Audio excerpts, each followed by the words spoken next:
যখন আমি যখন ওরে পড়ার টেবিলে যাই পড়াইতে, হঠাৎ দেখি যে লাইট অফ।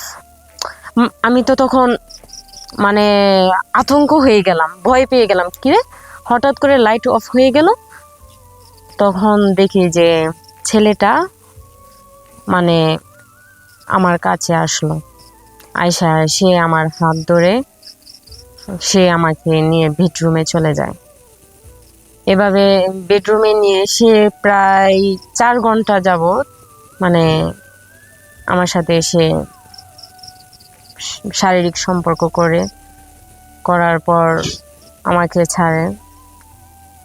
এখন এই কথা আমি মানে আমার ফ্যামিলির কাছেও আমি বলতে পারতেছি না, লোক লজ্জায়, এবং কি আমি মানে আমার ফ্রেন্ডদের কাছেও আমি বিষয়টা আমি শেয়ার করতে পারতেছি না। মানে কি বলবো আমি, যে আমার সাথে যে আমি সিনিয়র হয়ে সামান্য একটা জুনিয়র ছেলে আমার সাথে এরকম একটা খারাপ বিহেভ করছে, মানে এটা আমি কারো কাছে বলতেও পারতেছি না, লোক লজ্জায় না পারতেছি বলতে, না পারতেছি সহ্য করতে। আসসালামু আলাইকুম, হ্যালো বন্ধুরা, আশা করি আপনারা সবাই ভালো আছেন। আমার গল্পটা আপনারা সবাই মনোযোগ সহকারে শুনবেন। আমার লাইফে ঘটে যাওয়া একটা বাস্তব ঘটনা আমি আপনাদের সামনে তুলে ধরব। আমার নাম বিতি, আমার দেশের বাড়ি টাঙ্গাইল। আমি আমার বাবা মার একমাত্র মেয়ে। আমার বাবা মার আর্থিক অবস্থা অনেক ভালো ছিল। আমি আমার ওই গ্রামের বাড়ি থেকেই আমি অনেক ভালো এসএসসিতেও ভালো একটা রেজাল্ট করি, তারপর কলেজে উঠি, সেখান থেকেও আমি ভালো রেজাল্ট করে আমার ইন্টার পাস করে আমি ঢাকায় চলে আসি।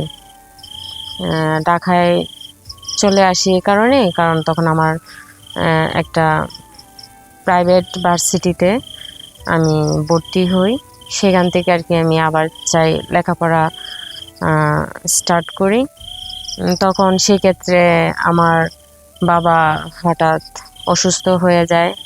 তখন আমার আর্থিক অবস্থা মানে আমার লেখাপড়ার দিক থেকে আমার টাকার মানে আর্থিক সাহায্য দরকার ছিল, মানে আমার টাকাটা ওইরকমভাবে আমার মা আমাকে দিতে পারছিল না। মানে তখন আমার মাথায় আসলো যে ঢাকায় থাকি, ভার্সিটিতে লেখাপড়া করি, সে অনুযায়ী অনেক টাকা লাগে, তো একটা টিউশনি করালে তো ভালোই হতো, আমার জন্য সাহায্য হতো, আমি বাড়িতেও কিছু টাকা দিতে পারতাম। তো ওই কথা চিন্তা করে একটা টিউশনি নিলাম। ছেলেটা নিউ 10-এ পড়ে, ওই ছেলেকে আর কি আমি পড়াইতে যাইতাম। ওই ছেলেটাকে আমি পড়াইতে যাইতাম। পড়ার দিক থেকে দেখা যায় যে ছেলেটা আমার দিকে তাকায়া থাকে। এটা স্বাভাবিক, কারণ সে তো ছোট, সে বয়সের দিক থেকেও অনেক ছোট, যেহেতু আমি তার অনেক সিনিয়র, যেহেতু আমি ভার্সিটিতে পড়ি, সে তখন ক্লাস 10-এ পড়ে। তো একটা ক্লাস 10-এর বাচ্চা ধরতে গেলে তো সে আমার চোখে একটা বাচ্চাই, মানে সে কিভাবে আমার দিকে খারাপ দৃষ্টিতে থাকাবে, মানে আমি ব্যাপারটা মানে এতটা গুরুত্ব দিইনি।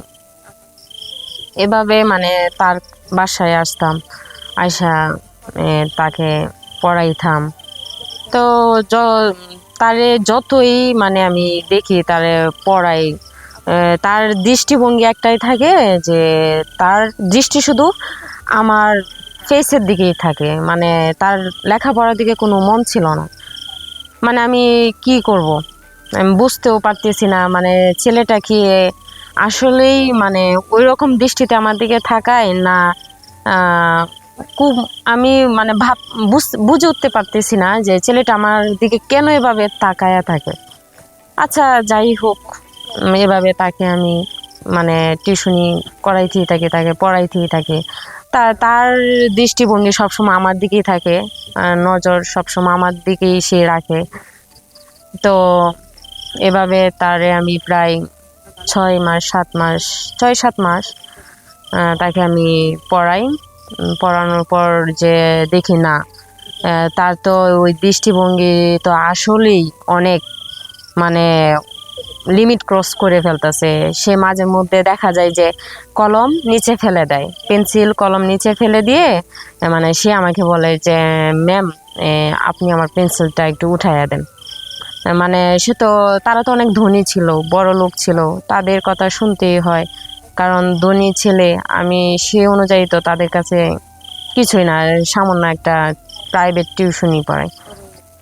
তা আমাকে যখন বলতো সে মাঝে মধ্যে যে ম্যাডাম আমার খাতা পড়ে গেছে অথবা পেন্সিল পড়ে গেছে, আপনি আমার পেন্সিলটা উঠাইয়া দেন, তখন আমি যখন আমি উঠাইতে যাইতাম তখনও দেখতাম না, সে আমার বুকের দিকে মানে খারাপ দৃষ্টিতে তাকাইতো, সে আমার মানে বুকের দিকে তাকায়া থাকতো।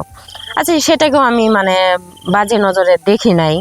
আমি আচ্ছা যাই হোক, সে তো ছোট, আমি শুধু একটা নজরই তাকে মানে মনে করতে থাকতাম সে তো ছোট, আমি তো অনেক সিনিয়র, আমি তো বুঝি যে সে হয়তো আবেগে বশত অথবা ইমোশনাল হয়ে সে এরকম করতেছে আমার সাথে। কিন্তু তার চাহনি মানে চোখের দৃষ্টি বারবার একটাই বলে যে আমি যতটুকু বুঝতে পারি সে আমাকে মানে আমার প্রতি সে আকর্ষিত হয়েছে, মানে আমার প্রতি তার একটা ভালো লাগা আগে থেকেই সৃষ্টি হয়েছে, কিন্তু সে আমাকে কখনো বলতে পারে না। তো হঠাৎ তার ফ্যামিলি থেকে মানে তাদের বাসা থেকে সবাই মানে কোথাও জানি বেড়াইতে যায়। তা আমাকে বলে যে ম্যাডাম, আজকে তো আজকে সন্ধ্যায় আপনি আমাকে পড়াইতে আসবেন। তো আমিও তখন বললাম আচ্ছা, আমি তোমাকে আজকে সন্ধ্যায় পড়াইতে আসবো। তো আমি আসলাম, এসে দেখি যে বাসায় একদম পুরা নীরব, মানে বাসায় কেউ নাই। তখন তো আমি যখন ওর বেডরুমের দিকে যাই, আমি যখন ওরে পড়ার টেবিলে যাই পড়াইতে, হঠাৎ দেখি যে লাইট অফ। আমি তো তখন মানে আতঙ্ক হয়ে গেলাম, ভয় পেয়ে গেলাম, কিরে হঠাৎ করে লাইট অফ হয়ে গেল।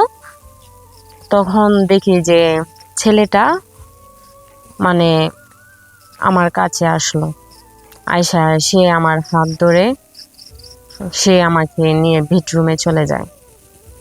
এভাবে বেডরুমে নিয়ে সে প্রায় 4 ঘন্টা যাবত মানে আমার সাথে সে শারীরিক সম্পর্ক করার পর আমাকে ছাড়ে। এখন এই কথা আমি মানে আমার ফ্যামিলির কাছেও আমি বলতে পারতেছি না, লোক লজ্জায়, এবং কি আমি মানে আমার ফ্রেন্ডদের কাছেও আমি বিষয়টা আমি শেয়ার করতে পারতেছি না। মানে কি বলবো আমি, যে আমার সাথে যে আমি সিনিয়র হয়ে সামান্য একটা জুনিয়র ছেলে আমার সাথে এরকম একটা খারাপ বিহেভ করছে, মানে এটা আমি কারো কাছে বলতেও পারতেছি না, লোক লজ্জায় না পারতেছি বলতে, না পারতেছি সহ্য করতে। আপনারা যদি আমার গল্প ভালো লেগে থাকে আপনাদের, তাহলে সাবস্ক্রাইব করবেন।